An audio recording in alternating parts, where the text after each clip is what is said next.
ठीक है, ललिता माता जी करिए। हरे कृष्ण प्रभु जी। ओम अज्ञानतिमिरान्धस्य ज्ञानाञ्जनशलाकया चक्षुरुन्मीलितं येन तस्मै श्रीगुरुवे नमः। नमः ओम विष्णुपादाय कृष्णप्रेष्ठाय भूतले श्रीमते भक्तिवेदान्तस्वामिनेति नामिने। नमस्ते सरस्वती देवे गौरवाणी प्रचारिणे निर्विशेष शून्यवादी पाश्चात्यदेशतारिणे। जय श्री कृष्ण चैतन्य प्रभु नित्यानंद श्री अद्वैत गदाधर श्रीवासादि गौर भक्तवृंद। हरे कृष्ण कृष्ण कृष्ण हरे हरे, हरे राम राम राम हरे हरे। हरे कृष्ण। हरे कृष्णा। बहुत बहुत धन्यवाद माता जी का। ठीक है, तो कल जो हमने पढ़ा था श्लोक 29 का, है ना, इसका कौन रिवीजन करा सकता है 2 मिनट में, जिसने नोट्स बनाए होंगे?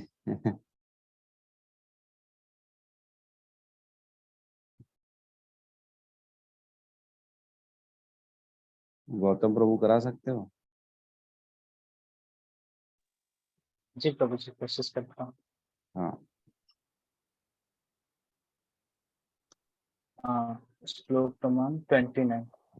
हम्म। जो जरा तथा मृत्यु से मुक्ति पाने के लिए यत्नशील रहते हैं, वे बुद्धिमान व्यक्ति मेरी भक्ति की शरण ग्रहण करते हैं।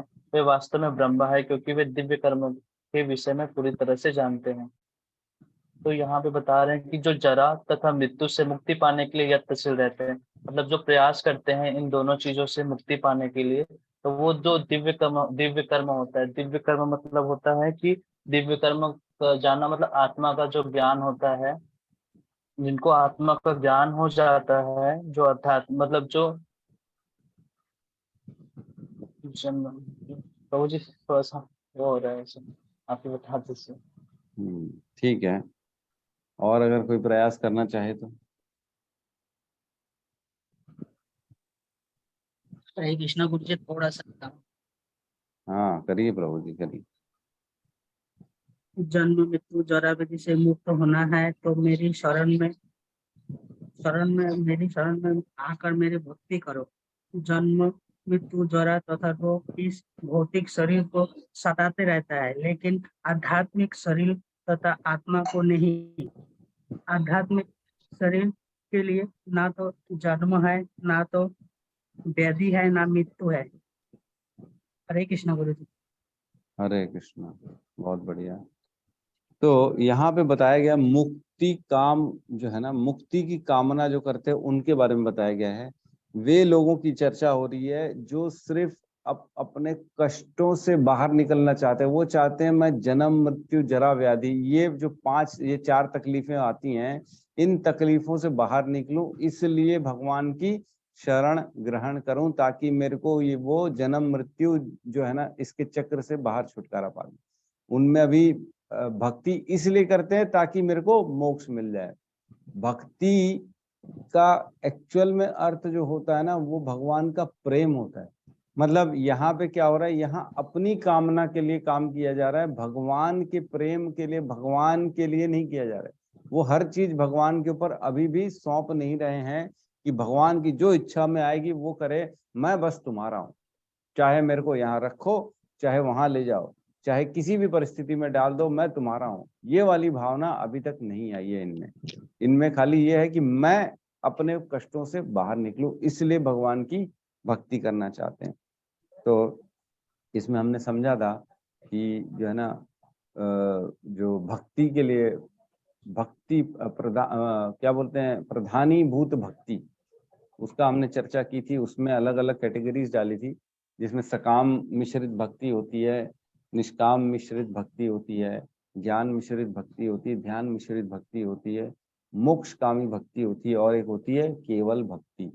तो ये मोक्षकामी भक्ति के बारे में चर्चा की गई है यहाँ पे। ठीक है, तो हमें पर्पस मालूम नहीं रहता एक्चुअल में भक्ति का, कि हम भक्ति क्यों कर रहे हैं। कुछ लोग ब्रह्म में लीन होने के लिए भक्ति करते हैं, कुछ लोग जो है ना अपने आप को भगवान बनाने के लिए भक्ति करते हैं कि अहम ब्रह्मास्मि, मैं भी एक दिन भगवान बन जाऊंगा भक्ति करूंगा तो।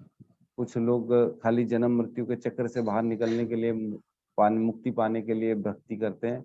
और कुछ लोग भगवान की प्रेमा भक्ति के लिए भक्ति करते हैं कि मुझे भगवान की प्रेम प्राप्त हो, कुछ लोग भगवान की सेवा करने के लिए भक्ति करते हैं कि मुझे सेवा करने का। 3:30 बजे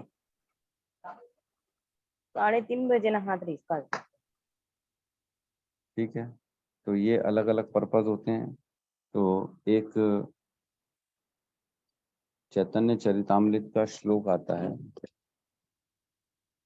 ना, निकाला नहीं, ठीक है, मेरे पास फिलहाल नोट नहीं है, उसको निकालना पड़ेगा। आप लिख सकते हैं 3.1.86 है ना, 3.186 सॉरी, 3 चैतन्य चरितामृत अंत लीला 3.186, इसको आप आज शेयर कर देंगे तो इससे रिलेटेड है। ठीक है, तो नेक्स्ट श्लोक में प्रवेश करते हैं कि आखिरी में क्या बता रहे हैं भगवान। यहाँ बता रहे हैं 7.30 में, स अधिभूतम अधिदेवम माम सा आदियज्ञम च ये विदु प्रायाण काले अपि च माम ते विदुर्युक्त चेतसः।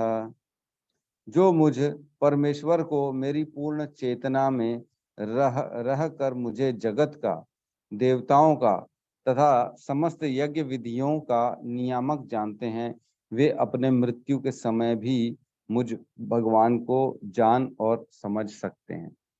है ना, क्या बता रहे हैं, सा अधिभूत, अधिभूत मतलब जो भौतिक जगत की चीजें हैं ना, जो हमारा शरीर है अधिभूत, पंच तत्व से बना हुआ स्थूल शरीर, जो भी हमें दिखता है, प्रकृति सृष्टि, ये अधिभूत कहलाता है ना।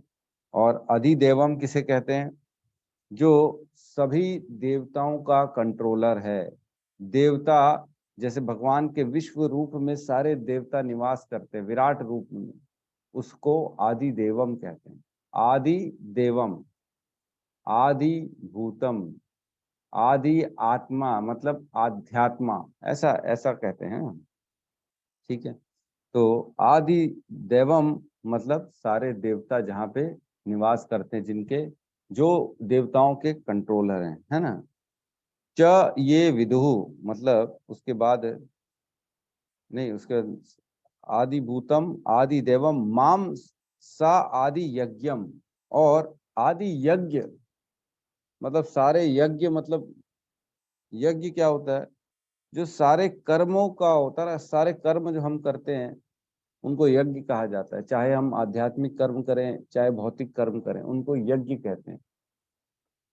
तो यज्ञ का मतलब ऐसा नहीं है जैसे जॉब कर रहे हैं हमारे सत्यम प्रभु, तो एक तरह से ये भी यज्ञ है। हमारे अमृत प्रभु डॉक्टरी करते हैं और वो लोगों को तकलीफ दूर करते हैं, तो ये भी यज्ञ है। ठीक है, रोहित प्रभु इंजीनियर हैं, तो वो भी एक तरह से यज्ञ है कि यज्ञ कर रहे हैं अपने कर्म का यज्ञ। तो सारे लोग अपने अपने जो भी कर्म करते हैं उसको यज्ञ कहा जाता है।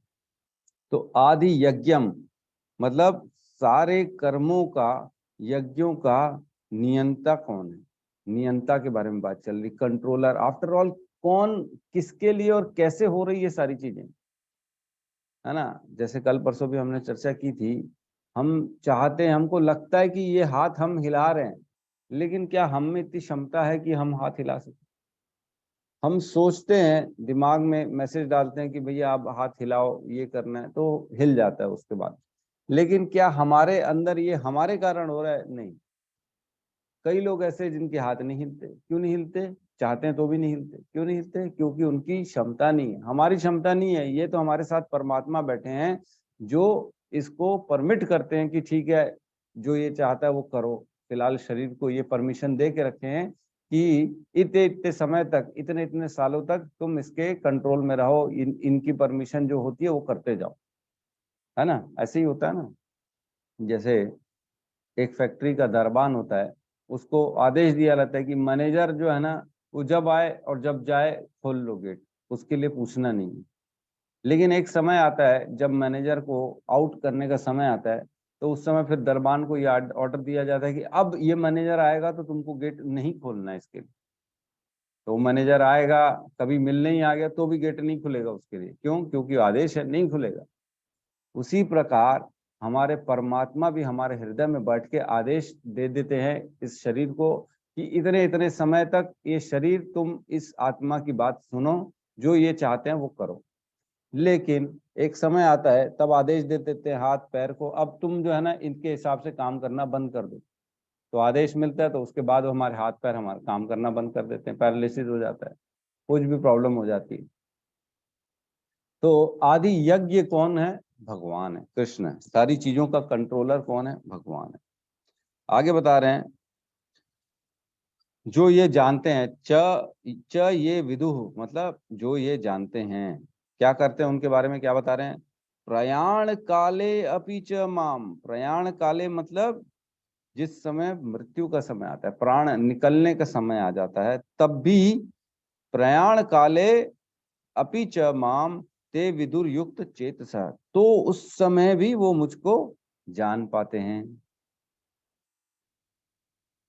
थोड़ा सा कॉम्प्लिकेटेड है, लेकिन इतना भी कॉम्प्लिकेटेड नहीं है, इजी है।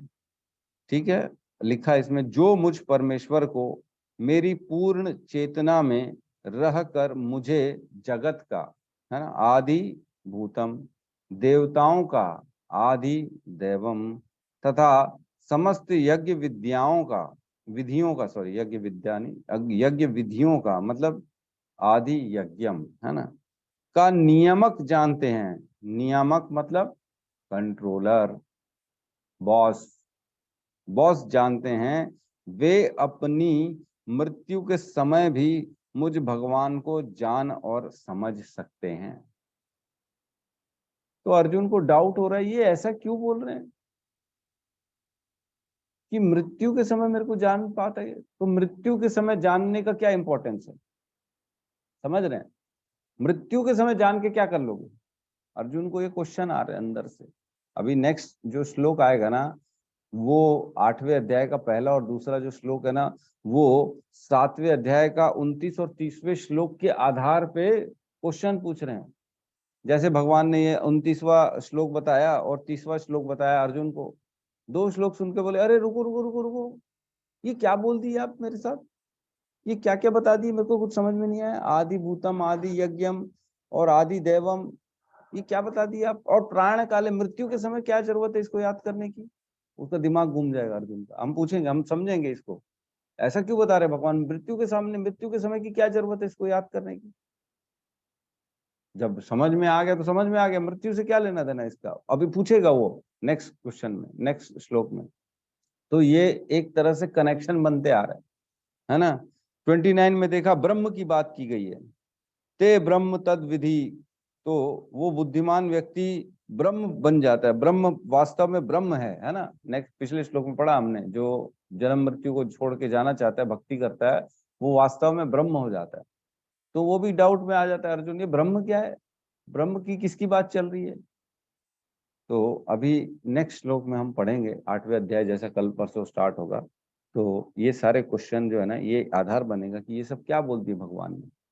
तो अभी फिलहाल हम इसी श्लोक में रहते हैं। अब इस श्लोक को समझने की कोशिश करते हैं कि ऐसा क्यों बता रहे भगवान कि ये सब जो पूर्ण चेतना में रह के जानता है, वो मृत्यु काल में भी मेरे को जान जाता है। तो एक बहुत इजी एग्जांपल है कि जो बच्चा साल भर पढ़ता है सिंसियरली, क्या एग्जाम में उसको याद रहेगा कि नहीं रहेगा?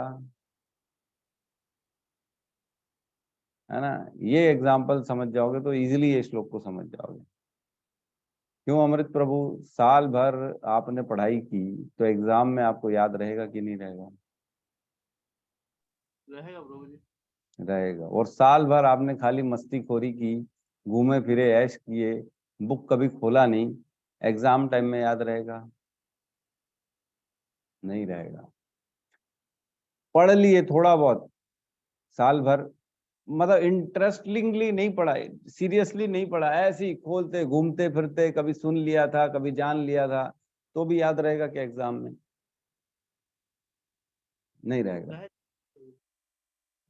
नहीं रहेगा। मस्ती मस्ती में आपने क्या पढ़ा क्या है, वो सब मिक्स हो जाता है, कुछ याद नहीं रहता है। थोड़ा बहुत रहता है कि बाकी भूल जाते हाँ, वो थोड़ा बहुत से कुछ नहीं होने वाला है। पास हो जाओगे क्या फेल हो जाओगे? हैं। 5 लाख नहीं होगा प्रभु जी। पास लायक नहीं होगा। कर देंगे। क्यों रोहित प्रभु? है ना, याद नहीं रहेगा, वो फेल हो जाएगा। थोड़ा बहुत लिखेगा, ऊट पटांग लिखेगा, इसका जवाब उसमें, उसका जवाब इसमें लिखेगा, उसको कुछ समझ में नहीं आएगा। हाँ कभी पढ़ा था, लेकिन इससे क्या लिखता, इस क्वेश्चन में क्या लिखूं, समझ में नहीं आएगा। तो वही बात चल रही है, जो पूरे जीवन पूर्ण चेतना में मुझको ये जानता है कि मैं आदिभूत हूँ, मैं आदि देव हूँ और मैं आदि यज्ञ हूँ, जो पूरा जीवन ये जानता है अपनी चेतना में रहते हुए, मतलब सीरियसली वो इस चीज को समझता है और फॉलो करता है कि मैं कृष्ण सबका कंट्रोलर हूँ, तो उसके मृत्यु के समय भी वो मुझको याद कर पाता है। समझ में आ गया अब, है ना, ये श्लोक के क्या अर्थ है? मतलब ये है, जिसने जीवन भर नहीं समझा वो मृत्यु में भी नहीं समझ पाएगा। कई लोग होते हैं ना, अब इसको एक और चीज एंगल में समझते हैं अपन। कई लोग होते हैं, अरे ये समय नहीं है प्रभु जी, आप 50 साल 60 साल के बाद भक्ति करना, ऐसे लोग बोलते हैं ना। तो उनका जवाब है ये, बुढ़ापे में भक्ति, भैया बुढ़ापा होता है भक्ति का समय, अभी नहीं, अभी तो जवानी, खेलो कूदो मस्ती करो, बोलते हैं ना। तो ये है उसका जवाब, नहीं नहीं नहीं, अभी खो दिया तो बाद में कैसे याद करोगे? जो पूर्ण चेतना में रह के जीवन में आपने नहीं समझा, उसको खाली मृत्यु के समय 2-5 साल पहले पढ़ लोगे तो थोड़ी कुछ कर पाओगे। ये बताया गया इस श्लोक में, आपको जब पूरी चेतना में बैठे हो, पूरा साल भर जब बच्चा पढ़ेगा तब एग्जाम में टॉप लाएगा। नहीं तो चलो ठीक है, पास ही हो गए, बाद में ही किए पास हो गए, पास में कोई बहुत अच्छा इंप्रेशन नहीं पड़ता। मिल जाएगी कोई और अच्छी योनि मिल जाएगी, स्वर्ग लोग चले जाएंगे, ऊपर के लोगों में चले जाएंगे, है ना, महर लोग चले जाओगे, जन लोग चले जाओगे, ब्रह्म लोग चले जाओगे, अच्छा बहुत अच्छी योनि मिल जाएगी, है ना। लेकिन इसका मतलब ये नहीं है कि भगवान की शरणागति मिल गई, नहीं, वैकुंठ लोग नहीं जा पाएंगे। ठीक है, समझ में आ रहा है ना? प्रवेश करते हैं इसमें तात्पर्य में। ठीक है, कृष्ण भावनामृत में कर्म करने वाला ये मनुष्य कभी भी भगवान को पूर्णतः समझने के पथ से विचलित नहीं होते। कृष्ण भावनामृत के दिव्य सानिध्य से मनुष्य यह समझ सकता है कि भगवान किस तरह भौतिक जगत तथा देवताओं तक के नियामक हैं। कृष्ण भावनामृत के दिव्य सानिध्य से मनुष्य यह समझ सकता है। तो धीरे धीरे डेली हम भगवत गीता की क्लास में आते हैं, कुछ ना कुछ हर आदमी ना नया फील करता है, अरे मेरे को क्या पता पड़ा यार, क्यों, है कि नहीं?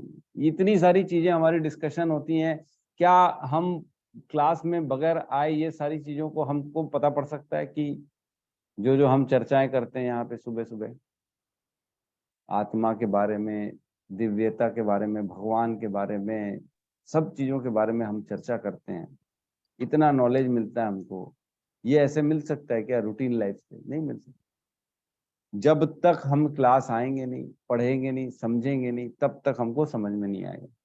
तो इसमें लिखा है कि दिव्य सानिध्य से, कृष्ण भावनामृत जो प्रभुपाद की बुक्स हैं, हमारे आचार्यों के बताए हुए मार्गदर्शन है, उनके सानिध्य में रह के मनुष्य समझ सकता है कि भगवान किस तरह सारे भौतिक जगत और देवताओं तक के कंट्रोलर हैं।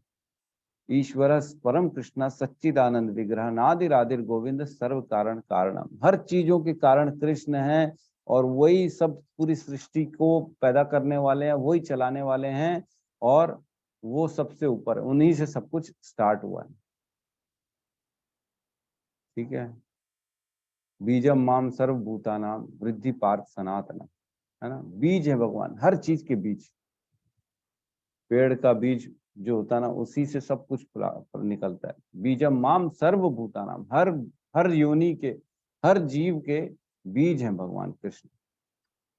ठीक है, धीरे धीरे ऐसी दिव्य संगति से मनुष्य का भगवान में विश्वास बढ़ता है, अतः मृत्यु के समय ऐसा कृष्ण भावना भावित व्यक्ति कृष्ण को कभी भुला नहीं पाता।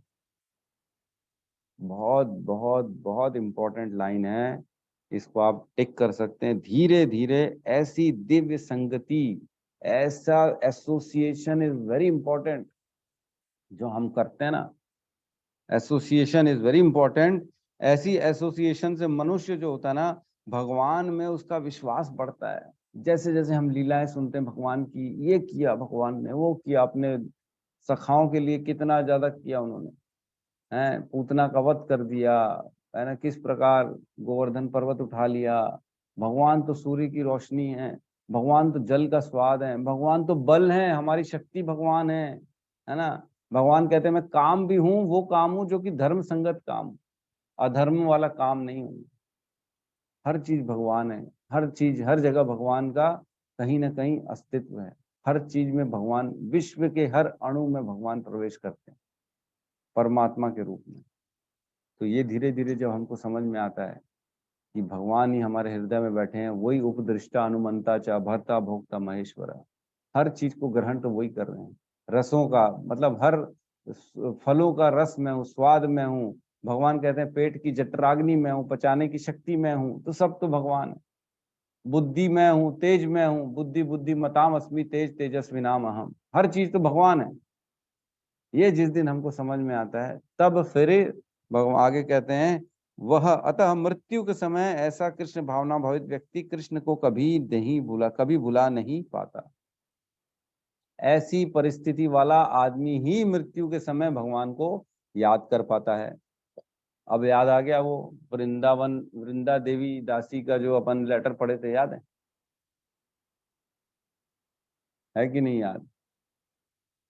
उसकी मृत्यु के समय भी उसने कोशिश की भगवान को याद करूं, कौन है, कौन मेरे को कुछ करना है, मैं कुछ भूल रही हूं, मेरे को कुछ याद करना है, किसी का नाम लेना है। तो भगवान स्वयं उसके जो है ना उसको प्रत्यक्ष वो भूल नहीं पाई। फिर भगवान का नाम आखिर घूम फिर के भगवान ने किसी को भेज दिया और उसने हरे कृष्ण बोलो कीर्तन चालू करा दिया डॉक्टर के माध्यम से, तो उसको ध्यान आ गया सारी चीजें। इस प्रकार अंत गति जो होती है ना मृत्यु की, वो भगवान सुलभ कर देते हैं सबकी, उनको अपना नाम और अपना दिव्य जो स्वरूप है उसको याद करने पे विवश कर देते हैं। कहीं ना कहीं से कुछ ना कुछ ऐसा निकाल देते हैं कि इसको याद रहे। मैं अब भगवान को याद करेगा तो भगवान के लोक चला जाएगा, क्योंकि 8वें अध्याय में वही बताया जाएगा आगे चल के कि अंत काल कितना इंपॉर्टेंट है मृत्यु के समय। अतः वह सहज ही भगवत धाम गोलोक वृंदावन को प्राप्त हो जाता है। ठीक है, मृत्यु के समय जिसको हम स्मरण करेंगे उसी का स्वरूप हमको नेक्स्ट योनि में प्राप्त होता है। बहुत इंपॉर्टेंट है। 8वें अध्याय का 6वां श्लोक है, एक बार खोली लो यार। यम यम वापि स्मरण भावम तजन्ते कलेवरम तम तम एवेति कौंतु सदा तद भाव भाविता। हे कुंती पुत्र, शरीर त्यागते समय मनुष्य जिस जिस भाव का स्मरण करता है वह उस भाव को निश्चित रूप से प्राप्त होता है। जिसको जिसको याद करेंगे मृत्यु के समय में उस भाव को प्राप्त कर लेंगे, वो शरीर ही मिल जाएगा सीधा, दिव्य शरीर। भगवान को याद करेंगे तो दिव्य शरीर मिल जाएगा, भगवान के जैसे चतुर्भुजी हो जाएंगे हम भी, विष्णु के जैसे, उनके पार्षदों के जैसे। और अगर कुत्ते को याद करेंगे तो कौन सा शरीर मिलेगा गौतम प्रभु? कुत्ते का मिलेगा प्रभु जी। कुत्ते का ही तो मिलेगा, और कौन सा मिलेगा? घर में कुत्ता पाल के रखे, बिल्ली पाल के रखे और सोचते भगवान को याद कर लेंगे, तो ऐसा होने वाला नहीं है, बिल्कुल नहीं होने वाला है। जीवन भर जिसकी सेवा करेंगे अंत काल में वही याद आएगा, है कि नहीं? जैसे हमारे भरत महाराज आसक्त हो गए थे हिरण से, मृत्यु के समय हे हिरण हे मृग करे जा रहे थे, तो क्या हो गया, मृग बनना पड़ गया हिरण बनना पड़ गया। तो बड़ी अद्भुत ये भगवान ने कैसा मेथड बना दिया है कि आखिरी के में जो याद करोगे आप वो बन जाओगे, उसके बाद पूरा जीवन आपको वही बना रहना पड़ेगा। अगली योनि में जाएंगे कुत्ते की योनि में, अरे सोचेंगे मेरे हाथ कहाँ है, मैं बोल क्यों नहीं पा रहा हूँ, मैं हेलो हाय क्यों नहीं कर पा रहा हूँ। जो बोलना चाहेंगे भाऊ भाऊ निकलेगा, हेलो भी बोलना चाहेंगे तो भाऊ भाऊ, हरे कृष्णा बोलना चाहेंगे तो भी भाऊ भाऊ निकलेगा, और कुछ निकलेगा ही नहीं मुंह से। हाथ नहीं रहेंगे, कोशिश करेंगे मैं हाथ से उठाऊं बैठाऊं, नहीं कर पाएंगे, मजबूरी में फिर मुंह से चाट चाट के खाना पड़ेगा। क्योंकि ऑप्शन ही नहीं है, ऐसी परिस्थिति हो जाती है। अगर आप ही के हाथ पैर हम बांध दें और छोड़ दें तो मजबूरी हो जाएगी आपकी चाट चाट के खाने की, पेट तो भरना पड़ेगा, क्या करोगे। वैसे ही हो जाता है कुत्ते का शरीर, मजबूरी हो जाती है उन लोगों को वैसे करना, तो मजबूरी करते करते करते करते करते हैबिट हो जाती, फिर धीरे धीरे अच्छा लगने लगता है वैसे ही।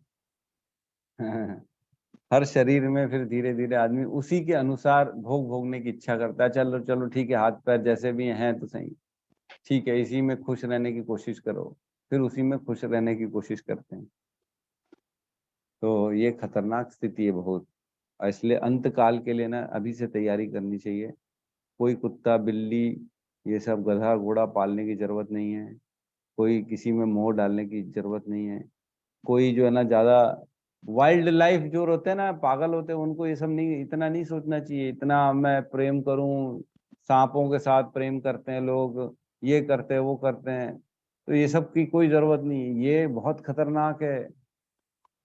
इन सब से दूर रहना चाहिए, जानवरों से बहुत दूर रहना चाहिए। ठीक है, कृपा करो, अपनी करुणा दिव्य अपनी जो है ना दया का भाव रखो, उनको जो चाहिए उनको प्रदान कर दो बस। ज्यादा उनके साथ खेलना कूदना रहना सोना ये सब बहुत खतरनाक हो सकता है, इसको नहीं करना चाहिए, नहीं तो नेक्स्ट जोनी फिर वही मिल जाएगी आपको। यह 7वां अध्याय विशेष रूप से बताता है कि कोई किस प्रकार पूर्णतया कृष्ण भावना में हो सकता है। कृष्ण भावना का शुभारंभ ऐसे व्यक्तियों के सानिध्य से होता है जो कृष्ण भावना में भवित होते हैं। ऐसा सानिध्य आध्यात्मिक होता है।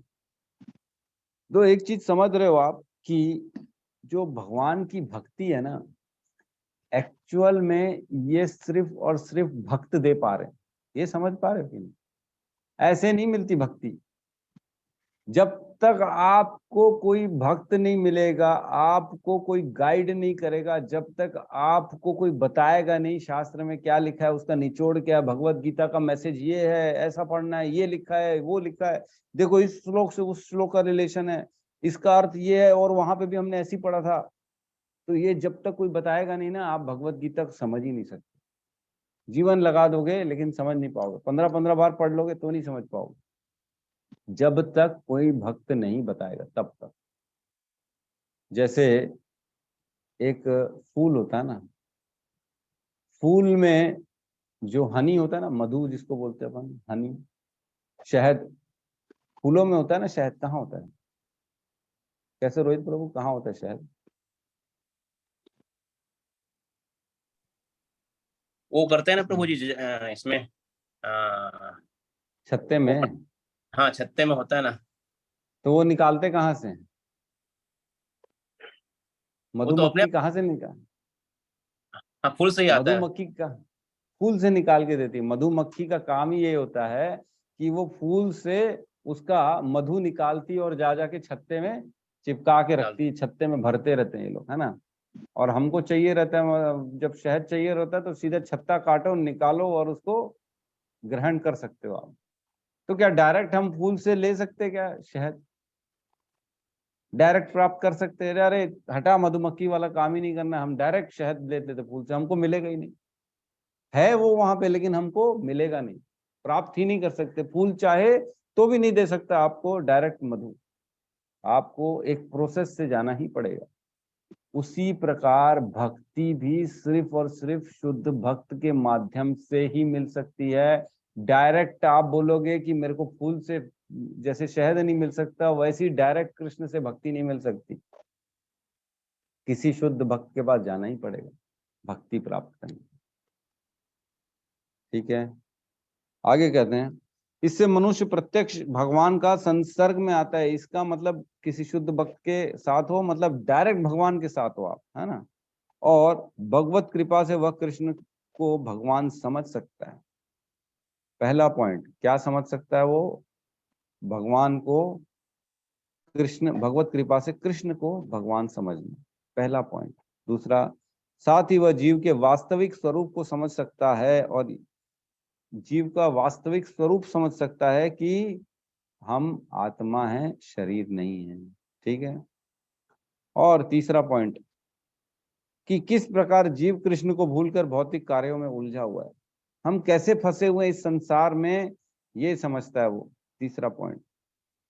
और चौथा पॉइंट, सत्संगति में रहने से कृष्ण भावनामृत के क्रमिक विकास से जीव यह समझ सकता है कि किस प्रकार कृष्ण को भुलाने से वह प्रकृति के नियम द्वारा बंधा हुआ है, बद्ध हो गया है।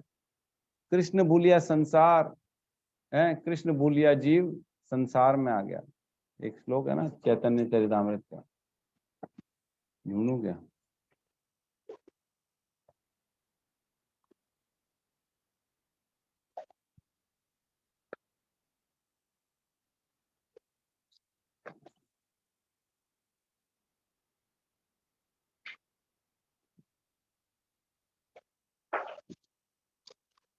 हाँ, कृष्ण बहिर्मुख हैया भोग वांछा करे, निकट स्थित माया तार झपटिया धरे। मतलब अनादिकाल से कृष्ण बहिर्मुख जीव नाना प्रकार के सांसारिक भोगों की अभिलाषा करता आ रहा है। यह देखकर उसके समीप ही रहने वाली माया झपट कर उसे पकड़ लेती है। मतलब कृष्ण से आप जिस दिन मुख मोड़ लेते हो ना, तो फिर माया आपको पकड़ लेती है, और माया आपको तरह तरह के अलग अलग तरह के थपेड़े लगाती है, पटक पटक के मारती है माया। हैं? आप सोचते हो कि मैं खुश हूं, लेकिन बाद में पता पड़ता है कि अरे यार ये क्या हो गया मेरे साथ, इतना खतरनाक स्थिति मेरे साथ कैसे आ गई, मैंने किसका क्या गलत किया था जो मेरे साथ इतना गलत ही गलत हो रहा है। ठीक है, ये आता है, जगदानंद पंडित ने कहा ये, है ना। ठीक है, जो वार्तालाप चल रही थी चैतन्य चरितामृत में। तो चौथा पॉइंट ये समझ में आता है, कृष्ण को भूलने से वह प्रकृति के नियम द्वारा बद्ध हो जाता है, माया पकड़ लेती है उसको, है ना। और पांचवा पॉइंट क्या समझ में आता है, वो यह भी समझ पाता है कि मनुष्य जीवन कृष्ण भावनामृत को पुनः प्राप्त करने के लिए मिला है। 5 चीजें हमने समझी, है ना, इस अध्याय में। पहला, भगवत कृपा से वह कृष्ण को समझ पाता है, भगवान समझ पाता है। दूसरा, वह जीव का वास्तविक स्वरूप समझ पाता है कि वो एक आत्मा है और वो शरीर नहीं है। और तीसरा, कि जीव किस प्रकार कृष्ण को भूलकर भौतिक कार्यों में उलझा हुआ है। और चौथा, कृष्ण को भुलाने से वह प्रकृति के नियमों द्वारा बद्ध हो गया है ना। और पांचवा ये कि ये मनुष्य जीवन सिर्फ दोबारा भगवान को स्मरण करना, उनके साथ संबंध स्थापित करने के लिए मिला है, कि दोबारा हम अपने भूले हुए पिताजी जिनको हम भूल चुके थे, अब वो दोबारा मौका मिला है कि आप उनको पा सकते हो, है ना। तो इसके लिए क्या करना पड़ेगा हमको?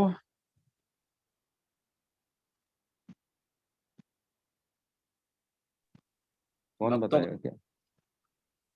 साधु संग करना पड़ेगा। बहुत सही प्रभु जी ने, भक्तों के संगति में जाना पड़ेगा, तब जाके ये सारी चीजें हो पाएंगी, नहीं तो नहीं हो पाएंगी। फिर नहीं तो भटकते रह जाएंगे, फिर दोबारा सब धकेल दिए जाओगे दोबारा सारी योनियों में। ठीक है, इस अध्याय में जिन अनेक विषयों की विवेचना की गई है वे हैं दुख में पड़ा हुआ मनुष्य, जिज्ञासु मानव, अभावग्रस्त मानव, ब्रह्म ज्ञान, परमात्मा ज्ञान, जन्म मृत्यु तथा रोग से मुक्ति एवं परमेश्वर की पूजा। ये सब हमने पढ़ लिया। ठीक है, अच्छा एक बात बताओ, जो हमने पढ़ लिया इसलिए हम समझ गए कि इसमें क्या मैसेज दिया है, हमको जीवन भर भगवान को याद करना है, तभी हम मृत्यु में याद कर पाते हैं। बाकी लोगों की क्या गति होगी, क्या गति होती होगी आपके हिसाब से?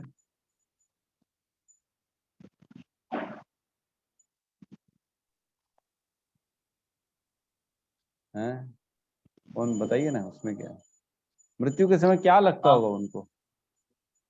तो फिर जैसे मतलब जिस तरीके से वो भोग में, जिस टाइप के भोग में लगे रहेंगे, उसके हिसाब से उनको योनि मिलेगा। अगर वो एकदम ज्यादा किसी चीज में, मतलब जितनी ज्यादा वो भौतिक चीजों में इच्छा करेगा, उसको कम चेतना वाली योनि प्राप्त होगा उनको। बहुत सही है, ये तो ठीक है, लेकिन मृत्यु के समय क्या परिस्थिति होगी उसकी? मृत्यु के समय कैसा रहेगा उसका? अरे कष्टदायक रहेगा प्रभु जी। हम्म, प्रभु जी, मैं अभी वहां गया था ना, पूरी गया था, तो मैं रियलाइज किया, जैसे मैं माला कर रहा था प्रभु जी, तो मैं यही आप जो बोल रहे हैं ना कि हमको मृत्यु के समय क्या करना चाहिए, कैसा करना चाहिए, क्योंकि मैं एकदम मतलब सरेंडर कर दिया था भगवान को, मतलब अपने आप में, मतलब ऐसा ही मैं नहीं कर रहा हूँ कि अपने आप में बता रहा हूँ। बाकी मैं ये सोचा कि मृत्यु के समय में कैसा होता है, तो मैं भगवान को मतलब जाप करना शुरू किया ना वहां पे, तो मैं ये सोचने की मजबूर हूँ, मतलब सोचा मैंने कि अब मैं कुछ ध्यान ही नहीं करूंगा। तो उस टाइम ऐसा आया प्रभु जी कि हम जो जो करते करे रहते जिंदगी भर में, तो बार बार आता जाता था उसमें। कि मैं सोचा नहीं नहीं, ये अगर मान लीजिए भाई तुम्हारा मृत्यु हो जाएगी 5 मिनट 10 मिनट में, तो तुम कैसे करोगे, ये आखिरी माला है मान के चलो, और तुम कैसे करोगे, तो इस टाइप का तुम फिर माला करो। फिर मैं सोचा था, फिर कुछ कुछ ध्यान आया था, अपन ने जो कुछ भी किया है, गलत कर्म किए रहे हैं, सही कर्म किए रहे हैं, या किसी को दान दे रहते हैं, किसी गलत कर्म किए रहते हैं ना, वो याद आया था। फिर सोचा था नहीं, फिर ये आखिरी माला, फिर अब तुम एक माला और करके देखो, तो फिर कुछ कुछ याद आ ही जाता था प्रभु जी। तो मृत्यु के समय भी करली जो है ना, वही चीज होगा प्रभु जी। हम जो अगर किए रहेंगे जिंदगी भर, जो किए रहेंगे, जिसमें ज्यादा इन्वॉल्वमेंट रहेगा हमारा, वही चीज याद आएगा। इसलिए हमको क्या है ना, ये साधु संघ जो बोल रहे हैं, भक्ति जो है ना, हमको हमेशा इसमें एक रहना चाहिए, तो लास्ट टाइम वो याद आएगा। बिल्कुल सही कहा प्रभु जी ने कि आप हरे अपना कृष्ण मन गुरुजी। देख लो ना, कितना चंचल है वो, हर कहीं हर समय भटकता रहता है, कभी इधर कभी उधर। यस, स्वपन प्रभु भी कुछ कहना चाहते, कहिए प्रभु जी। हरे कृष्ण गुरुजी। एक तो छोटा सा स्टोरी बोलना चाहता हूँ इसके बारे में। पर जल्दी बोल जा- दीजिएगा, हाँ, मेरा ठीक। बचा हुआ है नहीं तो कंप्लीट तो नहीं होगा। ठीक है गुरुजी, कल बताऊंगा फिर। नहीं नहीं, बोलिए ना, 5 मिनट में बोल दीजिए। हाँ, ज्यादातर लोग मरने के समय धन संपत्ति का याद आता है। इसके बारे में एक स्टोरी है। एक बार एक सोनी था, उसको सोने का व्यापार करके पैसा कमाने में बहुत आसक्त था। एक बार उसको बहुत तेज बुखार आया। उसके लड़कों ने डॉक्टर को बुलाया। डॉक्टर जांच करके बताया कि 102। वो बीमार सोनी तुरंत बिस्तर से उठकर कहा, बेच दो बेच दो। लड़कों ने कहा, क्या बेच दो पिताजी? पिताजी ने कहा, सोना बेच दो। उसका भाव बढ़ गया है, पहले 80 रुपया था, अब 102 हो गया है। उसके बच्चे ने कहा, पिताजी सोने का भाव नहीं बढ़ा है, आपके बुखार बढ़ गए हैं। तो वो सोनी वापस बिस्तर पर लेट गया। आप सोचिए, सोनार को इतना बुखार है, फिर भी सोने के भाव के बारे में सोच रहा है। आपको सोचना चाहिए उस व्यक्ति की धन में कितना आसक्ति हो गई है। इस इस आसक्ति का मृत्यु के समय उसको धक्का दे सकती है। इंसान को मधु के समान पैसा मीठा लगता है। हरे कृष्ण गुरुदेव। हरे कृष्णा, बहुत बढ़िया प्रभु जी ने बताया। ठीक मरने है, के समय हम जैसा ही याद करेंगे, हम वैसे ही शरीर मिलेगा। देखिए एक चीज बहुत इंपॉर्टेंट है, एक चीज समझना, जो भक्त है ना, उसका अंत काल आता है ना, तो उसको ये मालूम है कि मेरा अंत काल आया है, मेरे पास यमराज भी आ सकते हैं, भगवान विष्णु के दूत भी आ सकते हैं, और उसको मालूम है यही समय है कि मैं भगवान को मिल सकता हूँ। इसलिए वो भयभीत नहीं होता, इसलिए वो डरता नहीं है, क्योंकि उसको मालूम है सभी का ओवरऑल कंट्रोलर कौन है, कृष्ण है। आदि भूतम, आदि यज्ञम और आदि देवम, सब चीजों का कंट्रोलर कौन है, कृष्ण है। जब हमको मालूम है, तो इसलिए मृत्यु के समय में आप भक्त लोग घबराते नहीं है। लेकिन बाकी जो पब्लिक होती है ना, जो अभक्त होते हैं, जो भौतिकवादी होते हैं, बहुत घबरा जाते हैं, बहुत डर जाते हैं कि क्या होगा, मेरे सब अपने छूटने वाले हैं, मैं कैसे अगले आगे की यात्रा करूंगा, इतना परेशान हो जाऊंगा, मेरा धन दौलत आसक्ति घर परिवार सब छूटने वाला है। ये भाव जो है ना, उनको और तकलीफ दे देता है, बहुत तकलीफ दे देता है। लेकिन एक भक्त जो होता है ना, उसके अंदर भाव रहता है कि ठीक है, ये तो जन्म मृत्यु का चक्र है, कभी मिले कभी बिछड़े, फिर नेक्स्ट योनि में मिलेंगे, कोई बड़ी बात नहीं है। लेकिन सबसे बड़ी बात तो ये है कि अब मैं आध्यात्मिक जगत में जाऊंगा और प्रभु के साक्षात दर्शन करूंगा। इस बात की खुशी होती है भक्तों। तो इसलिए मृत्यु के समय भक्त डरता नहीं है, क्योंकि मालूम है सब तो भगवान के कंट्रोल में है। जातस भी ध्रुव मृत्यु ध्रुवम जन्म मृत से, आए हैं संसार में तो मृत्यु निश्चित है, मृत्यु तो होनी है, और मृत्यु होने के बाद भी निश्चित है दूसरा जन्म। तो इसमें डर क्या है, तत्र का परिवेदना, है ना।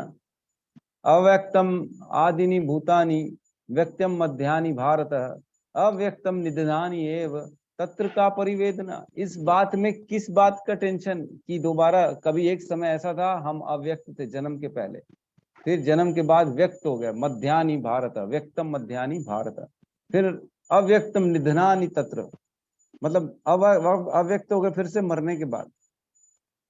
तो जिस प्रकार अव्यक्त की स्थिति होती है, फिर व्यक्त होती है, फिर अव्यक्त होती है, फिर व्यक्त होती है, फिर अव्यक्त होती है, हमारी आत्मा के साथ ऐसा है तो तत्र का परिवेदना, इसमें क्या परेशानी, ये तो चलता रहेगा, ये तो चक्र है। तो इससे घबराता नहीं है भक्त, इसको मालूम है आगे क्या होने वाला है, उसको सब मालूम है, सब हर चीज बता दी जाती है भक्त को कि गोलोक वृंदावन कहाँ है, वैकुंठ कहाँ है, नरकलोक कहाँ है, यमलोक कैसा है। इतने दिन की यात्रा होती है यमलोक की, 348 दिन की यात्रा होती है, हमने बताया पहले। और यहाँ पे भगवान जो है ना शिव का धाम है, जो है ना शिव धाम है, क्या लोग बोलते हैं उसको, जो भी है शिव लोग समझ लो आप। उसके ऊपर फिर जो है ना भगवान श्री राम का है, फिर अलग अलग वैकुंठ है, फिर ये है, फिर फाइनली ऊपर जाके गोलोक धाम है। तो सब एड्रेस हमको मालूम है, इसलिए आदमी घबराता नहीं, उसको डर नहीं लगता, उसको मालूम है मेरे को जाना कहाँ है। लेकिन जो भौतिकवादी होता है ना, उसको बड़ा टेंशन होता है, मैं कहाँ जाऊँ, कुछ समझ में नहीं आता, उसको बहुत घबरा जाता है। तो इसलिए ये सारा नॉलेज बहुत इंपॉर्टेंट है। हमारी असली गति तो मृत्यु के बाद ही है। ये तो खाली 50-100 साल की जो है ना एक व्यक्त वाली स्थिति आ जाती है, हम सब लोगों के बीच में आ जाते हैं, और हमारा जो ओवरऑल पर्पस है जीवन का वो पूर्ण करने के लिए जन्म दिया जाता है। अगर नहीं करते हैं, फेल हो जाते हैं, तो फिर सब योनियों में दोबारा धकेल दिए जाते हैं हम लोगों को। ठीक है, तो कुल मिला के आपको ये समझना है कि सब चीजों के नियंता भगवान है।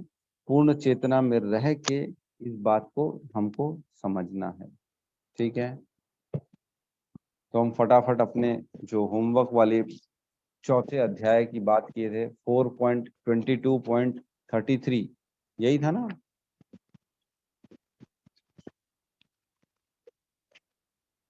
होमवर्क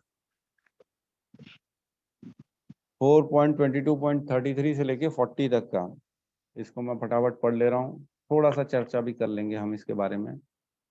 4.22.33 इसमें कहते हैं, 4 कुमारों की बात चल रही है पृथु महाराज से। वो बता रहे हैं पृथु महाराज को ज्ञान दे रहे हैं, 4 कुमार है ना। धन कमाने तथा इंद्रिय तृप्ति के लिए उसे उपयोग करने के विषय में निरंतर सोचते रहने से मानव समाज के प्रत्येक व्यक्ति का पुरुषार्थ विनष्ट हो जाता है। जब कोई ज्ञान तथा मुक्ति से शून्य हो जाता है, वह वृक्षों तथा पत्थरों जैसी योनि में प्रवेश करता है ना। जब किसी का ज्ञान शून्य हो जाता है, ज्ञान कब शून्य हो जाएगा, जब खाली पैसे की इंद्रिय तृप्ति, मैं इसको भोगूं, मैं उसके साथ रहूं, उसका संग मिले, खाली अपनी सोचे, खाली अपने बारे में, मेरे को ऐसा पैसा कमाना है, उसके आगे कुछ नहीं देखना है, अनुचित कुछ नहीं देखना है, खाली पैसा कमाना है। जब ज्ञान शून्य हो जाता है, तब वो क्या होता है, वृक्षों और पत्थरों जैसी योनि में प्रवेश करता है। नेक्स्ट योनि उसकी ऐसी होती है। 34 में कहते हैं, जो लोग अज्ञान के सागर को पार करने की प्रबल इच्छा रखते हैं, उन्हें कभी भी तमोगुण के साथ नहीं जुड़ना चाहिए, क्योंकि सुखवादी कार्य धर्म अर्थ काम तथा मोक्ष के मार्ग में अत्यंत बाधक हैं। बोलते हैं ज्यादा सुख मत करना चाहिए, सुख के पीछे नहीं दौड़ना चाहिए। सुख के पीछे कौन दौड़ता है, जो तमोगुणी होते हैं, रजोगुणी होते हैं, खाली वो लोग पीछे भागते हैं, वो उनका संग नहीं करना चाहिए। तपस्या करनी चाहिए इंसान को, खुद विलिंगली स्वतः तपस्या में जाना चाहिए। तकलीफ वाला समय तकलीफ अपने ऊपर रखनी चाहिए कि नहीं, मेरे को जैसा भी भगवान की भक्ति करनी, तो अन्यथा वो सारी चीजें बाधक बन जाती हैं। और आगे कहते हैं, चारों पुरुषार्थ अर्थात धर्म अर्थ काम मोक्ष, ये इसको पुरुषार्थ कहते हैं। ओवरऑल जीवन में ऐसा होना चाहिए, धर्म होना चाहिए, धर्म के अनुगत अर्थ होना चाहिए, मतलब पैसा, धर्म के बिना का पैसा नहीं होना चाहिए। जो भी काम कमाए धर्म के अनुसार ही पैसा कमाए, नहीं तो नहीं कमाए। और उसके बाद काम होना चाहिए, काम भी उतना होना चाहिए जो धर्म के अनुसार हो। ठीक है, और अंततः मोक्ष होना चाहिए। ठीक है, ये होना चाहिए 4 पुरुषार्थ जीवन में से मोक्ष को अत्यंत गंभीरता पूर्वक ग्रहण करना चाहिए। अन्य 3 तो प्रकृति के कठोर नियम अर्थात काल मृत्यु द्वारा नाशवान। तो बताएं, धर्म अर्थ काम ये तीनों नाशवान है, लेकिन मोक्ष बहुत इंपॉर्टेंट है, इसको आपको समझना चाहिए। आगे कहते हैं, हम उच्चतर जीवन की विभिन्न अवस्थाओं को जीवन की निम्नतर अवस्थाओं से अलग करते हुए वरदान स्वरूप ग्रहण करते हैं। मतलब सुख सुविधाओं को हम वरदान स्वरूप ग्रहण करते हैं। किंतु हमें स्मरण रखना चाहिए कि इस प्रकार के भेदभाव भौतिक प्रकृति के गुणों को की अन्योन्य क्रिया के प्रसंग में ही विद्यमान रहते हैं। वस्तुतः जीवन की इन अवस्थाओं का कोई स्थायी अस्तित्व नहीं होता, क्योंकि ये सारी परम नियंता द्वारा विनष्ट कर दी जाती है। तो जितना सुख की अभिलाषा करते हैं, सुख के लिए कार्य करते हैं, अंततः एक दिन वो सुख का जो सारा सामग्री होती है वो भगवान के द्वारा नष्ट कर दी जाती है। एक बार ऐसा समय आएगा, हर इंसान ने जो जो कमाया है वो एक दिन नष्ट हो जाएगा। 37 में कहते हैं, सनत कुमार ने राजा को उपदेश दिया था, हे राजा, उन पूर्ण पुरुषोत्तम भगवान को समझने का प्रयास करो जो प्रत्येक हृदय में प्रत्येक जीव के साथ निवास कर रहे हैं, चाहे वह चर हो या अचर। प्रत्येक जीव स्थूल भौतिक शरीर तथा प्राण एवं बुद्धि से निर्मित सूक्ष्म शरीर से पूर्णतया आवृत है। मतलब भगवान हर कहीं है, चर अचर, पेड़ों में, पत्थरों में, इंसानों में, हर कहीं भगवान है। ऐसा कोई है नहीं है जहां भगवान नहीं। 38 में कहते हैं, पूर्ण पुरुषोत्तम भगवान इस शरीर के भीतर कारण तथा कार्य के एकाकार रूप में अपने आप को प्रकट करते हैं। कारण भी वही है और करने की क्षमता भी वही देते हैं, है ना। किंतु जो विवेक रस्सी में सर्प के भ्रम विवेक रस्सी में सर्प के भ्रम को दूर करने वाला है, यदि उसे किसी ने माया को पार कर लिया है तो वही समझ सकता है कि परमात्मा भौतिक सृष्टि से परे है और शुद्ध आंतरिक शक्ति में स्थित है। इस प्रकार श्री भगवान समस्त भौतिक कलमश से परे हैं और एकमात्र उन्हीं की शरण में जाना चाहिए। ठीक है, नेक्स्ट श्लोक में, हे जो भक्तजन नित्य ही श्री भगवान के चरण कमलों के अंगुष्ठों की सेवा में रत रहते हैं, वे सकाम कर्म की जोर से बंधी गांठ जैसी इच्छाओं को सरलता से लांघ जाते हैं। मतलब तमोगुण रजोगुण से इजीली निकल जाओगे अगर भगवान की भक्ति में लगे रहोगे तो, क्योंकि ऐसा कर पाना दुस्साध्य है। अतः अभक्त ज्ञानी तथा योगी इंद्रिय तृप्ति की तरंगों को रोकने का प्रयास करके भी ऐसा नहीं कर पाते। खाली जो प्रयास करेंगे बगैर भक्ति के, वो कभी भी अपने आप को रजोगुण तमोगुण से नहीं निकाल सकते। अतः तुम्हें आदेश है कि तुम वासुदेव के पुत्र श्री कृष्ण की भक्ति में लग जाओ। 40वां, अज्ञान के सागर को पार करना अत्यंत कठिन है ना, क्योंकि उसमें अनेक भयानक मगरमच्छ भरे पड़े हैं। जो भक्त नहीं है वे इस समुद्र को पार करने हेतु कठिन तपस्या करते हैं, किंतु हम तुम्हारे लिए संस्तुति कर रहे हैं कि तुम एकमात्र श्री भगवान के चरण कमलों का आश्रय लो, जो समुद्र को पार करने हेतु नाव के समान है। यद्यपि सागर को लांघना कठिन है, किंतु श्री भगवान के चरण कमलों की शरण ग्रहणते ही तुम किसी सभी संकटों को पार कर जाओगे। तो लिखा है, समंदर को पार करना तैर के पॉसिबल है क्या? पॉसिबल ही नहीं। लेकिन अगर नाव मिल जाए, बोट मिल जाए हमारे को बढ़िया वाली, तो तब पॉसिबल है क्या? तब पॉसिबल है। बगैर नाव के तो समंदर पार नहीं किया जा सकता। नाव मिल जाएगी तो पार कर लोगे, कोई दिक्कत नहीं, है ना। तो भगवान की भक्ति, भगवान जो है ना, इस भव सागर से पार करने की नाव है भगवान की भक्ति। अगर भगवान की शरण ग्रहण करते हैं तो हम मान के चलो नाव में बैठ गए, अब हम सागर से पार हो सकते हैं। लेकिन भगवान की भक्ति नहीं करेंगे तो इस सागर से पार करना बड़ा मुश्किल है, बड़ा नॉट पॉसिबल एट ऑल। ठीक है, किसी का कोई डाउट हो, कोई प्रश्न हो तो हम ले सकते हैं। हरे कृष्णा। हरे कृष्णा। जैसे आप बताए, थोड़ी जोर से बोलिए ना, आवाज कम आ रही। हरे कृष्णा, मैं ये बोल रहा था, जैसे अभी आप बोले धर्म अर्थ और काम नाशवान है, तो धर्म कैसे नाशवान है प्रभु जी? धर्म देखो, आप समझो पहले, एक होता है जो है ना भगवान की भक्ति वाला धर्म, और एक होता है देवी देवताओं को पूजा पाठ किया गया, है ना। तो जो ज्ञान है वो आपको बताएगा कि अक्षय पुण्य क्या है, जिसमें से कभी न नाश होने वाला धर्म क्या है। और एक होता है जो हम खाली उपास करते हैं, देवी देवताओं की आराधना करते हैं, वो नाशवान है। तो भगवान के चरणों का जब तक शरण ग्रहण नहीं करेंगे तब तक सारा धर्म अर्थ काम सारा नाशवान है, वो सारा प्रकृति के अधीन है। एक ही धर्म है धर्मम तो साक्षात भगवत प्रणीता। एक धर्म है जो श्री कृष्ण ने बताया है और उनकी प्राप्ति के लिए किया गया, वो असली धर्म। बाकी सारे कैटव धर्म, तो बाकी सारे धर्म नाशवान है, एक ही बच जाता है जो कभी नाश नहीं। ठीक है जी, मतलब भगवान को छोड़ के बाकी जो जितने धर्म है वो हाँ, नाशवान है। नाशवान। अच्छा। हाँ राहुल प्रभु जी कहिए। हरे कृष्ण प्रभु जी, दंडवत प्रणाम। धन्यवाद प्रणाम प्रभु जी। प्रभु जी, जैसे मृत्यु के समय जैसे मृत्यु होती है उस समय हमें मतलब पाप पुण्य जो भी करे रहते हैं वो जीवन में वो हमको स्मरण होता है क्या? बिल्कुल होता है, तब पूरा जीवन आपके सामने चलता है, ऐसा फ्लैशबैक की तरह पूरा जीवन आ जाता है हमारे सामने। और इत्तेफाक से जिसमें हमारी आसक्ति रहती है ना, जैसे आप पिक्चर देख के आते हो, कुछ चीजें सीन कुछ ही सीन आपको याद रहते हैं अच्छे से, जो आपको बड़े अच्छे लगे। वैसे ही पूरे जीवन में जो जो आपको अच्छे पल थे ना, आप उसको पकड़ लेते हो तुरंत उस समय और उसी को याद करते हो, फंस जाते हो फिर उसी में। तो पूरा जीवन याद आता है और हम उसी के कारण उसमें फंस जाते हैं। तो प्रभु जी, हम उस समय रियलाइज कर सकते हैं कि हमने क्या किया पूरा जीवन में, या बर्बाद कर दिया हमने ऐसा करके, मतलब हाँ, उस उस समय समय सब पता पड़ जाता है कि मैंने इतना गलत क्यों किया। मतलब हम उस समय प्रार्थना नहीं कर सकते मृत्यु के समय बिल्कुल भगवान?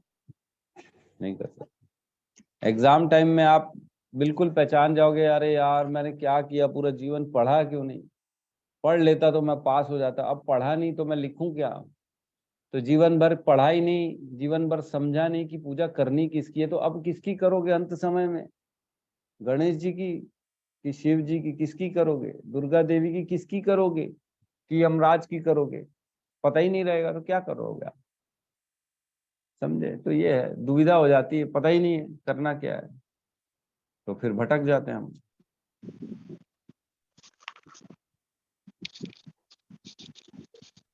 ठीक है। हरे कृष्ण प्रभु जी। जी माता प्रणाम जी। प्रभु जी, हम इतने तकलीफ में रहते हैं तो क्या हमें उस टाइम भी समझ में आ रहा है, कुछ आता है? मरते टाइम तो बहुत तकलीफ होती है ना। हाँ होती है ना।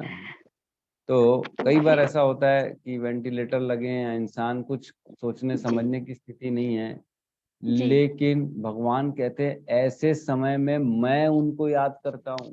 एक श्लोक आएगा अभी आगे चल के, मृत्यु समय जी में जो मेरे को याद नहीं कर पाता लेकिन उसने मेरा भक्ति की है, तो उसके लिए मैं वहां पे सुलभ हो जाता हूँ, मैं वहां जाके उसके लिए अवेलेबल हो जाता हूँ। आगे पढ़ेंगे हम 8वें अध्याय में कि भगवान स्वयं उसको याद करते हैं, भगवान नहीं भूलते अपने भक्त को। हरे कृष्ण प्रभु जी, हरे दंडवत प्रणाम। कृष्ण, दंडवत प्रणाम जी।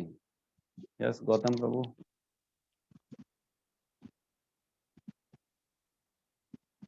आवाज नहीं आ रही गौतम प्रभु आपकी? नहीं आ रही है, आवाज नहीं आ रही है, पता नहीं क्या है, कुछ समझ में नहीं आ रहा। आपकी जीरो आवाज है, आप चेक करो, आपका शायद लगा हुआ नहीं, आपका म्यूट दबा हुआ है।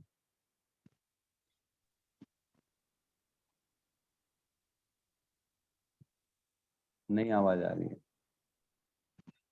ठीक है, ठीक है, तो यहाँ क्लास को क्लोज करते हैं हम। हरे और कृष्ण प्रभु जी। जी माता जी, हरे आप एक कृष्ण। दिन कोई गीत के बारे में बताएंगे बोल रहे थे, चर्चा करेंगे बोल रहे थे। कौन से गीत के बारे में? पता नहीं, आप बताएंगे बोले तो कोई किसी की लिखी गीत को ग्रुप बता पे रहे। शेयर किए थे प्रभु जी, ग्रुप में बीच में। अच्छा, हाँ हाँ हाँ हाँ हाँ, उसके बारे में आप हाँ चर्चा करेंगे बोल रहे थे प्रभु जी। हाँ, भक्ति विनोद ठाकुर जो है हमारे जी शीला भक्ति विनोद ठाकुर ने उस गीत को लिखा है, उनके द्वारा रचित है वो गीत। हम पढ़ेंगे, चर्चा करेंगे उस पर, बिल्कुल करेंगे। आपने पढ़ लिया इसका मतलब? जी प्रभु जी। ठीक है, अच्छा बढ़िया। समय का बड़ा अभाव हो जाता है ना, इतना क्या क्या पढ़ लेंगे हम, इसलिए कोशिश करेंगे, चलो किसी दिन चर्चा करेंगे। ठीक है, यहाँ पे क्लास को हम क्लोज करते हैं और सब मिलके हरे कृष्ण महामंत्र का जाप कर लेते हैं। ठीक है, हरे कृष्णा हरे हरे कृष्णा कृष्णा कृष्णा कृष्णा हरे कृष्णा हरे, कृष्णा हरे हरे, हरे राम हरे राम राम हरे हरे राम हरे। हरे राम राम राम हरे हरे। सभी भक्त वृंद की सभी जय। भक्त वृंद की जय। जगत गुरु शील जय गुरुदेव प्रभुपाद की प्रभुपाद जय। की जय। विदाई जय गौर गौर प्रेमानंदे। प्रेमानंदे। हरि हरि प्रेमानंद, हरि बोल। हरि बोल।